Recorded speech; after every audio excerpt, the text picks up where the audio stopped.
音效是怎么用的呢？今天手把手教会你。没错，你刚才听到的这个声音就是音效。我们一般把音效跟文字动画、画面情景、画面特效等等元素进行搭配使用。这里说的画面特效呢，是包括咱们剪辑软件里边的动画、转场、变速，还有特效等等元素。那我们以这条视频的开头的2个音效为例啊，我们听一下。音效是怎么用的呢？今天手把手教会你。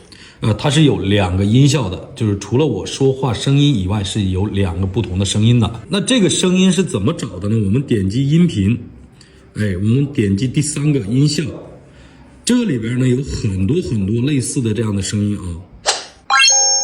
这些音效呢都是我们比较常见的一些音效，但是这些音效呢有特别多，那不一定是我们都需要用到的。那我们怎么去找到我们想用的音效呢？一共是有2种方法的。第一种找音效的方式就是通过这个分类我们去寻找啊，这边都分类好了，热门就是当下比较使用频率比较高的一些音效，这些都是比较常见的一些音效。这个笑声就是有很多各种不同的笑声的音效。综艺里边也有很多综艺里边用到的一些音效，就是综艺感比较强。那这样的分类也有很多啊，什么打斗的、手机的、乐器的，有很多。这个呢，大家根据自己的需求，从分类里边可以寻找。然后这里边还有一点呢，比如说你找到这个音效了，这个音效你是剪辑短视频的时候常用的，我们也可以进行收藏。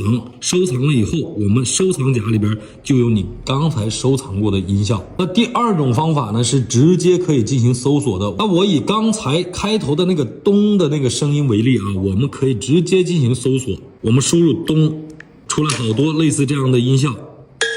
第2个就是我们需要的那个音效，我们直接点击使用。你会发现我们视频轨道下方呢又多出了一个蓝色的一个条，这个就是音效轨道啊。我们看看啊，音效是怎么用的？其实到这儿这个声音应该不要了才对所以说我们点击这个音频条，点击分割，把后边用不到的直接给它删除掉。如果你对它呢进行一些淡出的效果效果会更好一些，我们直接点击对勾就可以了。那这个音效就是我们用画面动画和音效结合进行一个开场。那第2段呢是一个文字动画的一个效果，就是文字从左到右快速进来的一个效果。那我们给它配个音效，它的效果会更明显更好看一些。那我们可以搜索，点击音效，直接搜索，搜索到很多搜我们可以一个一个听。这些声音都是可以的这个比较干脆一点，我们直接点击使用。这时候我们的音频轨道也会加入到咱们剪辑轨道里边了。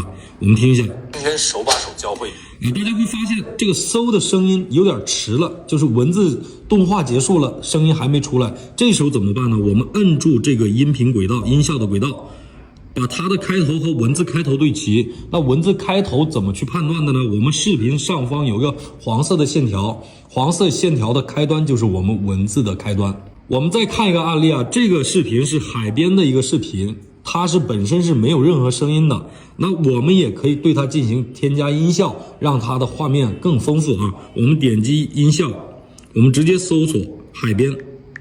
这时候有很多关于海边的声音比如说有流水，有海鸥，我们直接点击使用。我们看看加完音效以后这个视频的效果，是不是显得更立体更有感觉了呢？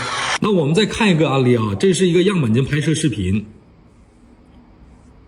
这里边呢有一个推进转场和快速加快的一个镜头。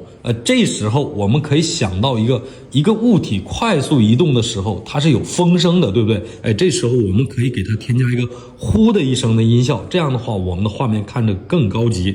我们点击音频，我们点击音效，我们直接搜索呼。来，我们点击使用，我们把位置调整好，我们听一下。